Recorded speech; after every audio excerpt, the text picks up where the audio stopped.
여러분들이 그곳을 직접 가보지 못한 분들이 많이 있지만 우리 성지순례 팀들이 함께했던 그 발자취를 따라 여러분들의 마음이 그곳에 함께 있으면 좋겠다는 생각이 있습니다. 7주 동안 계속 진행이 될 거고요. 오늘은 열정과 전략이 만날 때라고 하는 제목으로 오늘 첫 번째 말씀을 열어가려고 합니다. 사도 바울 하면 참 열정이 있었던 사람이다, 이렇게 이야기할 수 있을 것 같은데 그의 열정이 어디에서 나왔을까? 말씀을 준비하면서 저에게 들었던 생각이, 사람들은 누구나 열정이 있는 것 같아요. 그런데 그 열정이 어떤 열정인가의 문제이죠. 긍정적인 열정을 가지고 있는 사람도 있고 부정적인 열정을 가지고 있는 사람도 있어요. 우리들이 어디엔가 헌신되고 어디엔가 열정이 있을 텐데 우리들이 또 물어야 될 부분이 있죠. 나의 열정을 하나님이 기뻐하시겠는가? 저는 사람들을 보면서, 우리 크리스찬들을 바라보면서 우리의 생각을 좀, 삶을 바꿨으면 좋겠다. 어떤 부분에서냐면 늘 남을 이렇게 지적하고 부정적인 열정을 가지고 있는 사람들이 있어요. 그 사람들은 늘 누군가에 대해서 험담을 합니다. 누군가가 부족하다고 느낍니다. 이것이 아주 잘못된 것은 아니죠. 잘못된 것은 드러나야 되는 것이 마땅합니다. 그러나 이 인류, 이 세상, 하나님의 역사를 바꾸었던 사람들은요, 부정적인 열정을 가졌던 사람들이 아니라 아주 긍정적 열정을 가진 사람들 때문에 이 땅이 바뀌어 왔다는 생각이 들어요. 누군가의 잘못을 지적하기 이전에 내 목숨을 걸 만한 헌신이 어디 있는가를 바라보게 될 때 우리들에게 거룩한 사명이 생길 수 있는 것이 아닌가. 제가 아침마다 페이스북에 묵상글을 올려놓다 보니까 사람들이 이렇게 댓글들을 많이 다는데, 어느 날 아침 제가 글을 이렇게 써놓고도 제가 마음에 들질 않았어요.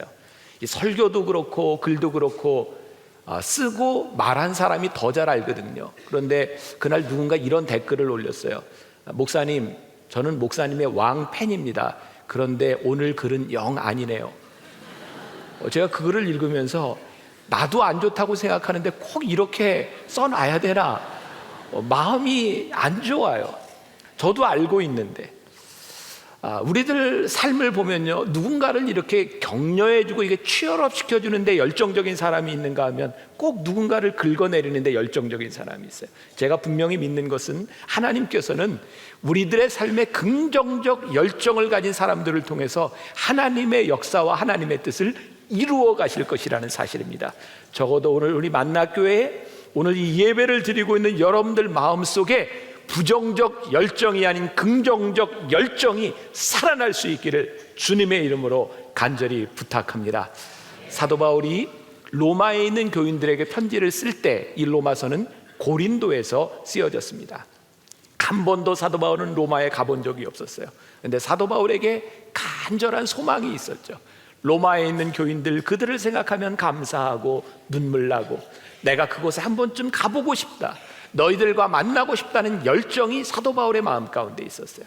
로마서 15장 22절부터 24절까지 말씀해 보니까, 그러므로 또한 내가 너희에게 가려 하던 것이 여러 번 막혔더니 이제는 이 지방에 일할 곳이 없고 또 여러 해 전부터 언제든지 서바나로 갈 때에 너희에게 가기를 바라고 있었으니 이는 지나가는 길에 너희를 보고 먼저 너희와 사귐으로 얼마간 기쁨을 가진 후에 너희가 그리로 보내주기를 바람이라. 사도 바울은요, 몇 번이나 로마에 가려고 했지만 그 길이 막힌 것 때문에 정말 안타까운 마음을 가지고 있었고, 그 안타까운 마음으로 로마에 있는 교인들에게 편지를 씁니다.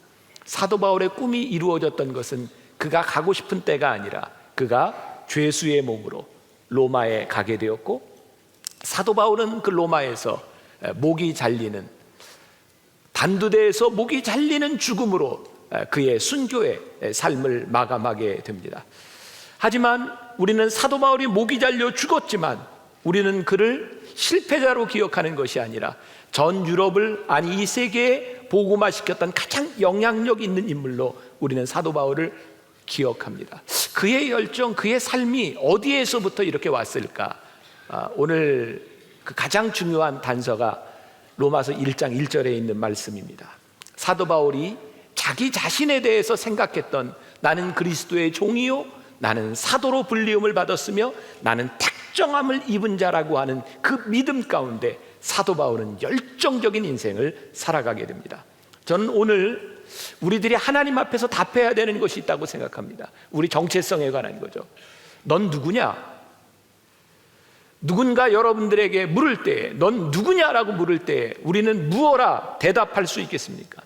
이 세상에서 넌 누구냐? 하나님 앞에서 넌 누구냐? 적어도 사도 바울은 그 자신에 대해서 명확한 정체성을 가지고 나는 이런 사람입니다 라고 말할 수 있던 인생을 살았어요. 말씀을 준비하는 중에 어떤 목사님의 설교에 그런 이야기가 나오더라고요. 한 며느리하고 시어머니가 이야기를 이렇게 같이 나누는 중에 며느리가 지금 결혼 생활을 하면서 힘든 부분을 이야기하게 되었대요. 애써 음식을 이렇게 마련해서 주면 남편이 늘 음식 타박을 하고 늘 그 음식을 잘 먹지 않는 것 때문에 참 힘들다고. 그랬더니 시어머니가 이 며느리를 위로해 주는 거예요. 그거 부전자전이다. 네 시아버지도 얼마나 그랬는지 모른다. 그러면서 이 같은 마음을 가졌어요. 그래서 며느리가 시어머니에게 어머니 그리고요 그것뿐만이 아니에요. 그러면서 아들에 대한 이야기를 계속합니다. 늦게 자고요, 화도 잘 내고요. 막 계속 얘기하다 보니까 시어머니의 눈빛이 이상하게 변하는 겁니다. 그 며느리가 깜짝 놀랐대요. 내가 지금 뭐 하고 있나? 가만히 생각해 보니까 어머니의 아들 욕을 하고 있는 거였어요. 그러면서 스스로 내가 며느리 맞아? 라는 생각을 하게 되었대요. 저는 그 글을 보면서 우리들이 열정적으로 무언가를 하고 있지만 그 열정적인 내 모습 가운데 내가 누구인가? 내가 이렇게 열심히 내가 무언가를 하고 있는데 하나님 앞에서 나는 누구인가가 그게 참 어색하고 하나님 앞에 올바르지 않다면 우리들의 열정이라고 하는 것이 잘못된 것이 아닐까? 신앙의 기본, 그것은 내가 누구인지가 분명히 살아날 수 있을 때, 내가 누구인지를 분명히 이야기할 수 있을 때 그것이 신앙의 기본이라는 생각이 듭니다. 여러분들 가운데 가정에 불만 가지지 않은 사람이 누가 있겠습니까? 한 가지쯤은 우리들이 가시를 안고 불만족스러운 것들을 안고 살아갑니다. 그러나 아무리 수치스러운 가정의 이야기, 그것을 우리들이 떠벌리지 않습니다. 왜냐하면 가정은 우리들이 안고 가야 될 한 가족이기 때문입니다. 여기 있는 여러분들 중에 우리나라와 민족에 대해서 불만을 가지고 있는 사람도 참 많을 겁니다. 그러나 우리들이 아무리 불만이 있어도 이 민족을 사랑해야 되는 이유는 우리들이 대한민국 국민이기 때문입니다. 우리끼리 아무리 불만스러운 것이 있어도 누군가에게 우리들의 수치를 그렇게 드러낼 수 없는 이유는 우리들이 이 땅 위에 숨쉬고 살아가고 있는 대한민국 국민이기 때문입니다. 얼마 전에 코리아라는 영화를 보았습니다. 현정화, 이분희 선수, 그 탁구 단일팀을 만들었던 이야기를 소재로 한 영화죠. 그 영화 그 중간에 그 현정화가 이분희 선수에게 이런 말을 합니다. 남한에 살고 싶지 않냐고, 남한이 북한보다 훨씬 더 잘 살지 않냐고. 그랬더니 이분희 선수가 현정화 선수에게 이렇게 말을 합니다. 미국이 너희 나라보다 더 잘 살지? 넌 미국에 가서 살아라. 아니요, 아무리 잘 살아도 미국에 가서 살 수 없는 겁니다. 우리 조국이기 때문입니다. 이 나라와 이 민족을 우리의 가슴에 품을 때 우리는 대한민국 사람이 되는 겁니다.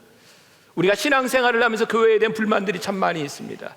교회는 완전한 곳이 아닙니다. 잘못된 것들이 얼마든지 지적될 수 있는 곳입니다. 그럼에도 불구하고 우리들이 교회를 허물 수 없는 것은 우리 신앙의 고향이고 이 신앙의 기본인 교회이기 때문에 이 교회를 사랑할 수밖에 없는 것, 그때 우리는 크리스찬이라고 말할 수 있는 겁니다. 여러분들이 누구입니까?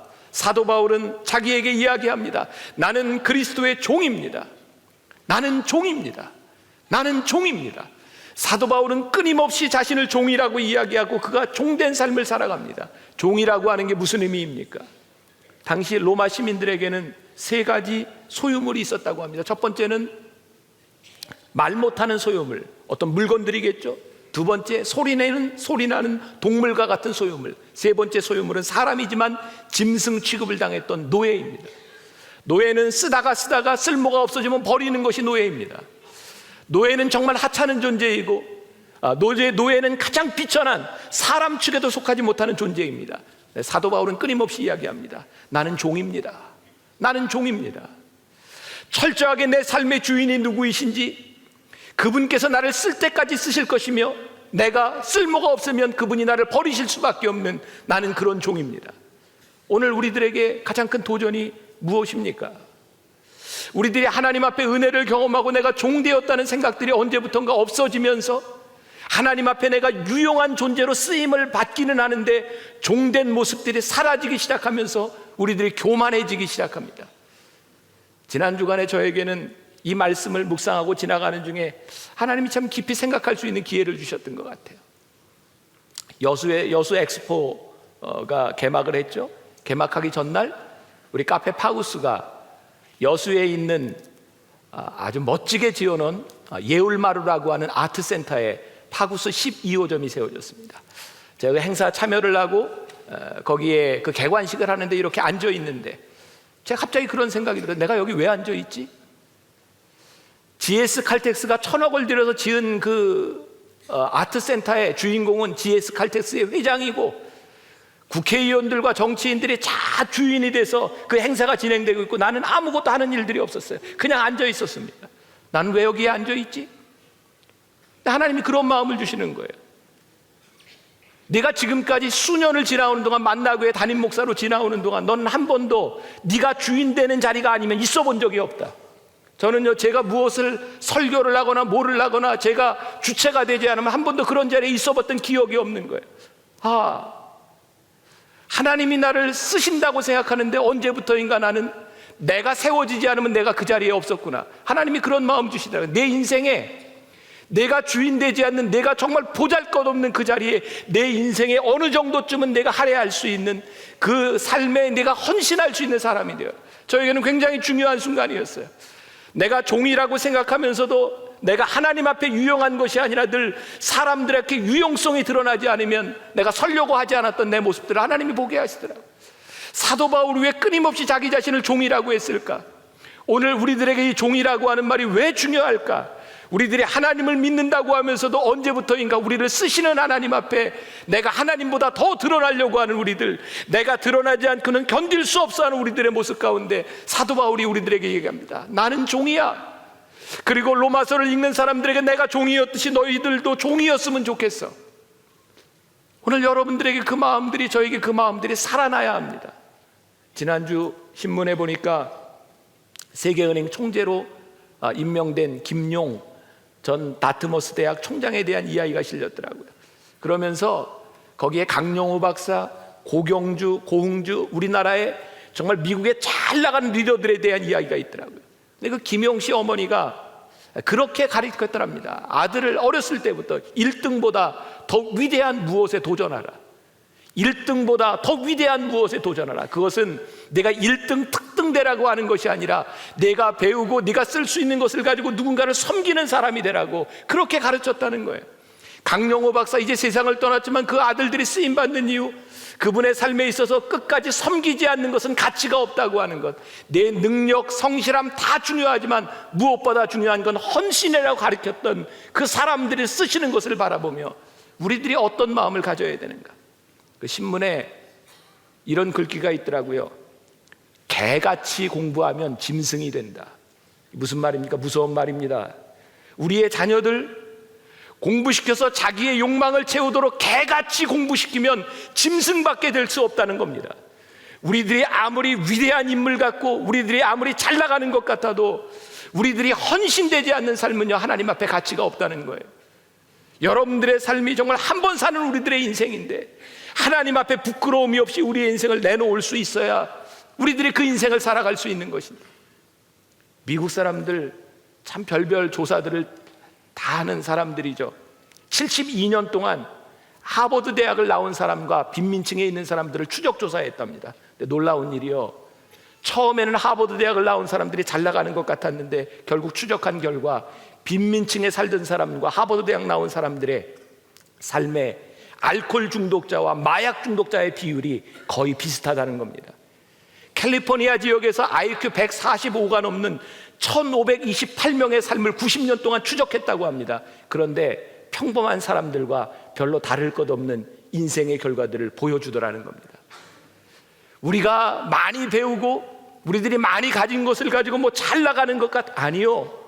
우리들의 인생이 하나님 앞에 불리움을 받는다고 할 때 정말 하나님 앞에 우리들이 어떤 인생을 내세울 것인가, 하나님 앞에 내 인생을 어떻게 보고할 것인가, 하나님이 제일 기뻐하시는 것이 무엇일까요?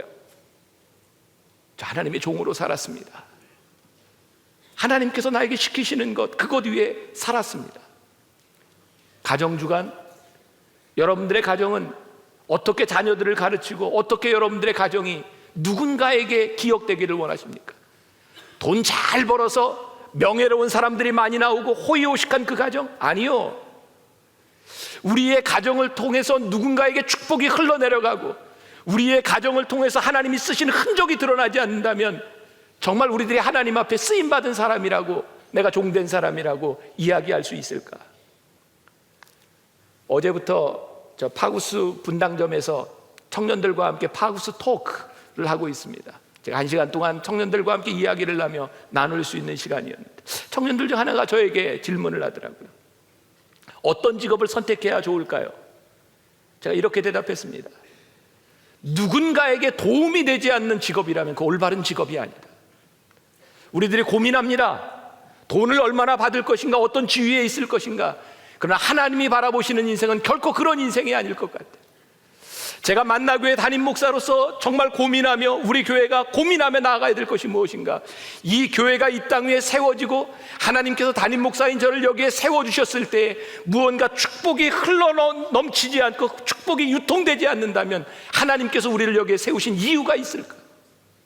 오늘 여러분들이 무엇을 감사하고 무엇을 축복이라고 생각하고 있습니까?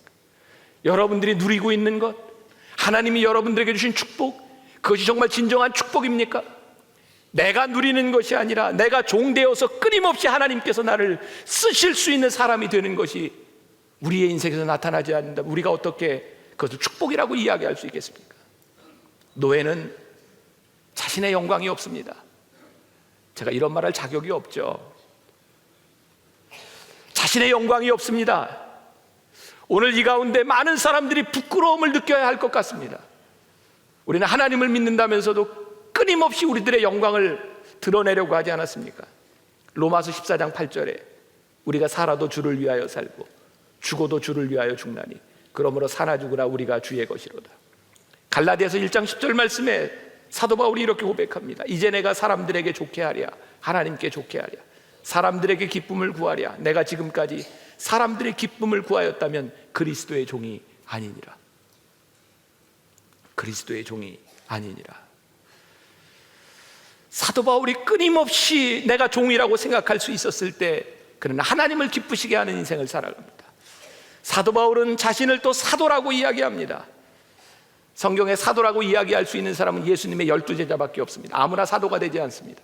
아볼로, 실라, 바나바, 디모데, 그들을 사도라고 이야기하지 않습니다. 근데 사도 바울은 끊임없이 자기를 사도라고 주장합니다. 왜? 사도 바울이 그의 명예를 위해서요? 아니요. 사도 바울이 다메섹 도상에서 부활하신 예수님을 만났을 때 나도 부활하신 예수님을 만났다고, 부활하신 예수님을 만난 것 때문에 내가 사도로 불리움을 받은 것, 그것은 자신의 명예를 위해서가 아니라 자신에게 끊임없이 주어지는 사명에 대한 인식이었습니다. 나는 사도입니다. 그래서 나는 빚진 자입니다. 하나님의 은혜를 입은 자입니다. 주님의 부활을 목격한 사람입니다. 그래서 그는 값없이 은혜를 받은 것 때문에 늘 사람들에게 빚진 자의 심정으로 살았어요. 몇 주 전 로마서 1장 말씀을 우리들이 나누면서 이 빚진 자에 대한 이야기를 했죠. 사도 바울이 헬라인에게나 야만인에게나 지혜 있는 자에게나 어리석은 자에게나 그는 늘 빚진 자였습니다. 왜냐하면 그는 하나님의 은혜가 늘 사무쳤기 때문입니다. 내가 이렇게 복음을 전하지 않고는 견딜 수 없는 일. 제가 이번에 여수에서 한 분 장로님을 만났어요. 그분이 대학을 다니던 시절에 사역일을 통해서 복음을 받아들였습니다. 그리고 그게 너무 감격스러워서 그분은 직장을 옮기는 곳마다 복음을 전하면서 살아가고 옮기는 곳마다 신우회를 만들고 그렇게 살아가는 장로님. 그 이야기를 듣는데 제 가슴이 어떻게 표현할 수 없더라고요. 나는 어떻게 살아가고 있는가. 하나님께서 저에게 그런 마음 주시더라고요. 이 땅을 변화시킬 수 있는 것은 복음밖에 없다. 복음의 열정을 가지고 가는 곳마다 복음이 살아 숨쉬는 사람들, 그들을 통해 복음을 받아들이지 않는다면 소망이 없다. 요즘 하나님께서 저에게 사무치게 주시는 말씀이 있어요. 이 땅이 새로워지고 이 민족이 새로워질 수 있는 것, 복음밖에는 없다는 것. 그분이 GX 칼텍스에서 총무팀장으로 있던 시절에 파업이 일어났답니다. 노측과 사측에서 싸움을 하고 정말 이러다가는 죽창으로 사람을 찔러 죽일 것 같은 험악한 분위기 속에서 주일을 맞이하게 되었답니다. 하나님께서 계속 그런 마음에 부담을 주시더니 예배를 드려라. 그런데 예배를 드린다고 사람들이 모이면 저 무슨 공작을 한다고 또 무슨 말을 드릴지 모르는데 하나님이 그런 마음 주시더래요. 사람들이 다 보는 곳에서. 그런데 노조 측에도 파업을 하고 있지만 거기에 장로님이 있어 그 장로님을 만나서 얘기했답니다. 우리 예배 드립시다. 예배 드리자고. 그래서 큰 식당 앞에 사람들이 밥 먹는 그 앞에서 예배를 드렸답니다. 노사 양측이 함께 모여 예배를 드리는데 하나님이 확신을 주시더래요. 이 문제는 내가 해결한다. 그리고 기쁨을 주시더래요. 저는 그분의 이야기를 들으면 또 한 번 확신하게 되었습니다. 노사 아무리 입장이 다르고 아무리 자기 주장을 하며 싸운다 할지라도 하나 되게 할 수 있는 것, 그것은 복음이다. 예배 안에서 우리는 얼마든지 하나가 될 수 있다. 이 민족을 바라보면 남한과 북한 도저히 이념적으로 함께 될 수 없습니다. 그러나 하나님의 말씀 가운데서 우리들이 회복될 수 있음을 믿습니다. 우리들이 이런 복음에 대한 능력도 믿지 못하면서 우리들이 어떻게 예수를 믿는다고 얘기할 수 있겠습니까? 여러분들의 가정을 바라보며 어떻게 여러분들의 가정이 회복될 수 있겠습니까? 나를 불러주신 복음에 빚진 자, 나를 사도로 불러주신 하나님의 은혜, 그것이 내 입술에서 능력이 되어 나갈 수 있을 때 변화의 역사가 일어날 수 있지 않겠습니까? 왜 하나님께서 올해 들어서 저에게 계속 선교사들의 이야기를 그렇게 읽게 하시는지 모르겠어요. 이번 주에 엘리제 쉐핑이라고 하는 우리나라에 와서 서서평이라는 이름으로 일생을 마감한 한 여자 선교사님의 이야기를 읽었습니다. 그 책 제목이 이런 거였습니다. 바보야, 성공이 아니고 섬김이야. 바보야, 섬김이야. 성공이 아니고 섬김이야.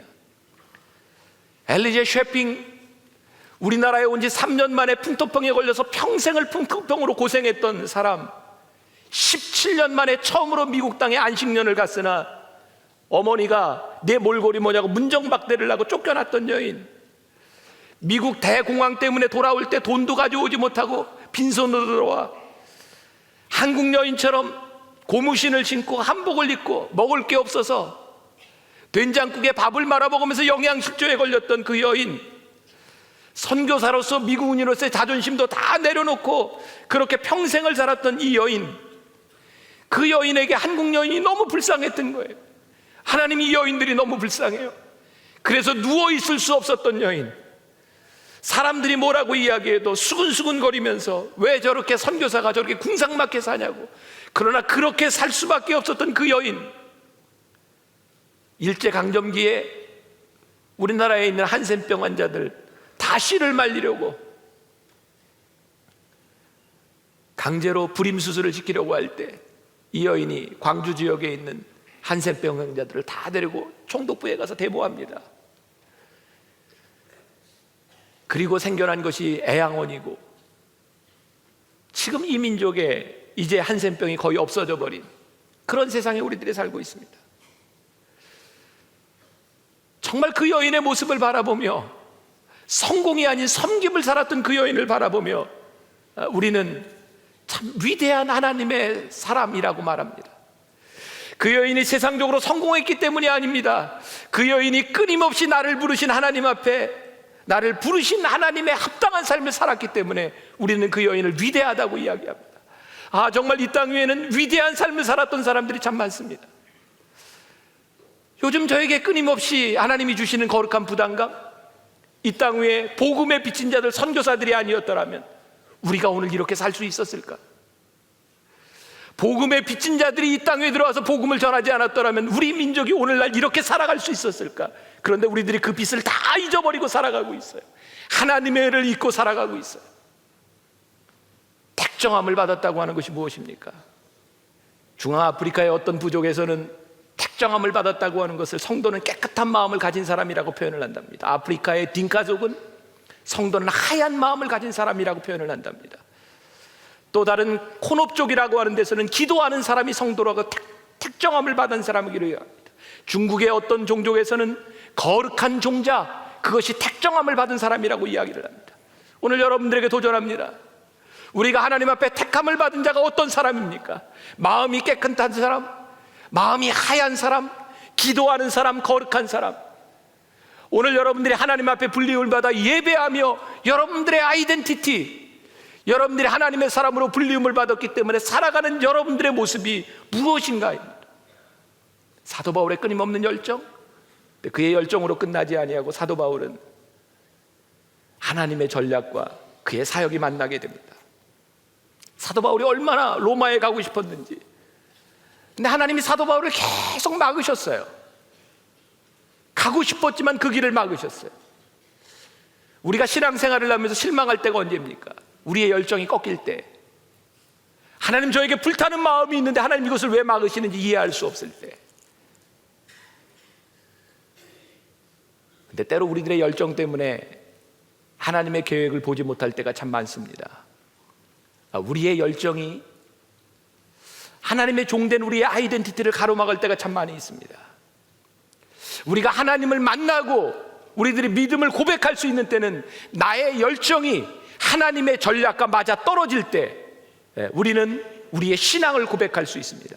전략적이라고 하는 것 오해하지 마십시오. 우리들이 어떤 계획을 짜서 그것이 이루어지는 그런 전략을 이야기하는 것이 아니라 우리의 열정이 하나님의 계획 가운데서 하나님의 계획과 마주설 수 있을 때, 사도 바울이 그렇게 로마를 가고 싶어 했는데 그는 자신이 있었어요.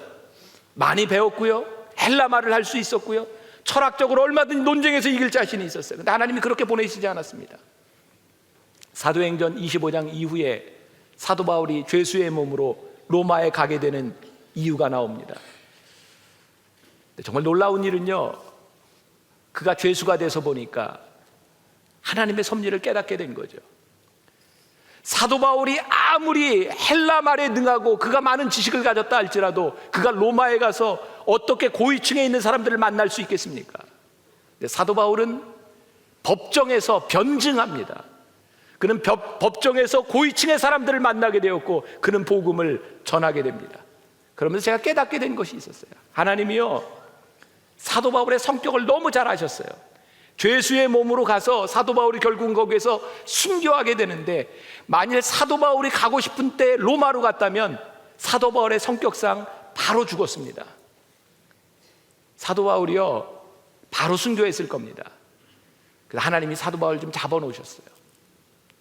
감옥에 가둬서 편지도 좀 쓰고, 고린도에 가서, 에베소에 가서, 빌립보에 가서 교회도 좀 세우고, 사도 바울은 모든 길이 로마로 통하는 그곳에 가서 복음을 전하고 싶어 했는데 하나님은 아직 아니라고 하셨어요. 그의 열정대로 움직이신 것이 아니라 하나님의 계획 가운데 하나님 그 사도 바울을 죄수로 만들어서 로마로 가게 합니다. 말씀 준비하면서 제가 그런 생각을 하게 돼요. 신앙은 철저하게 우리의 계획이 실패할 때 경험할 수 있는 하나님의 역사다. 이해가 되세요? 여러분들의 계획이 한 번도 실패하지 않는데 어떻게 하나님의 역사를 경험합니까? 여러분들의 인생이 여러분들의 계획대로, 여러분들의 전략대로 여러분들이 살아갈 수 있다면 하나님이 어떻게 여러분들의 인생에 개입하실 수 있겠습니까? 아니요. 우리의 계획이 때때로 깨어지고 우리의 계획들이 이루어지지 않을 때 그 속에 역사하시는 하나님의 손길을 우리들이 경험하기 시작할 때 우리는 하나님의 역사하심과 우리의 신앙이 살아남을 우리들이 경험합니다. 사랑하는 여러분, 여러분들의 계획이 깨어졌다고 여러분들이 실패한 것이 아닙니다. 여러분들 속에 하나님을 향한 긍정적인 열정이 살아있고 내가 하나님 앞에 종된 것을 내가 거부할 수 없는 그 마음들, 사도됨을 거부할 수 없는 그 마음들이 여러분들에게 살아있을 때 하나님의 전략이 여러분들의 삶 가운데서 일어나는 역사들이 분명히 일어날 것이라는 사실입니다. 그것이 신앙이고 그것이 믿음입니다. 여러분들이 자녀를 포기하기에는 너무 이르다는 생각하죠. 여러분들의 가정을 포기하며 손을 놓기에는 너무 이른 시간입니다. 왜? 하나님의 전략이 아직 끝나지 않았기 때문입니다. 저는 이 민족을 바라보며 이 교회를 바라보며 하나님 왜 교회가 이렇게 손가락질을 당해야 하나? 아니요, 아직 끝나지 않았습니다. 이 어려움을 통해서 하나님의 전략이 틀림없이 나타날 것이기 때문입니다. 하나님 앞에 사도된 자들을 통하여 하나님께서 분명히 쓰실 일들이 일어날 것이기 때문입니다. 지난주에 토크로 설교를 한 이선일 장로님이 청년부에서 그런 이야기를 했습니다. 우리들의 이야기, 하나님 앞에 불려갔을 때 하나님 앞에 내세울 우리들의 이야기가 있어야 하지 않겠습니까? 매일매일 우리들의 삶을 살아가면서 하나님이 그 모든 것을 알고 계실 텐데, 하나님, 제가 오늘 이렇게 살았습니다. 하나님, 제가 이렇게 산 것을 하나님 앞에 제가 알려드리고 싶습니다. 그렇게 이야기할 수 있는 우리들의 이야기가 있어야 하지 않겠습니까? 내가 종으로, 내가 사도로, 내가 섬기는 사람으로 살아간다고 하는 것. 엘리제 셰핑 서서평 선교사가 죽었을 때 그의 집에 걸어놓았던 글귀가 성공이 아닌 섬김이었습니다. 바보야, 성공이 아닌 섬김이야. 하나님의 가슴을 안고 우리들이 써내려가야 되는 이야기, 성공의 이야기가 아니라 섬김의 이야기. 위대한 인생을 살아가는 것은 내가 무엇을 이루는 것이 아니라 정말 큰 역사를 이룬다고 하는 것은 하나님 앞에 헌신된 사람들의 이야기, 그것이 큰 일이 아닐까. 오늘 사도 바울의 이야기를 그렇게 열어갑니다. 로마를 향해 그렇게 가고 싶었던 사도 바울의 열정, 그리고 하나님의 전략이 만났을 때 하나님의 역사를 이뤘던 사도 바울의 인생, 여러분들의 삶에서도 그런 열정과 전략이 만나는 역사가 일어나기를 간절히 소원합니다. 바보야, 성공이 아니고 섬김이야. 오늘 이 말 우리의 가슴에 부여잡고 이 세상으로 나가 하나님의 백성으로 승리하는 여러분들이 되시기를 주님의 이름으로 간절히 축원합니다.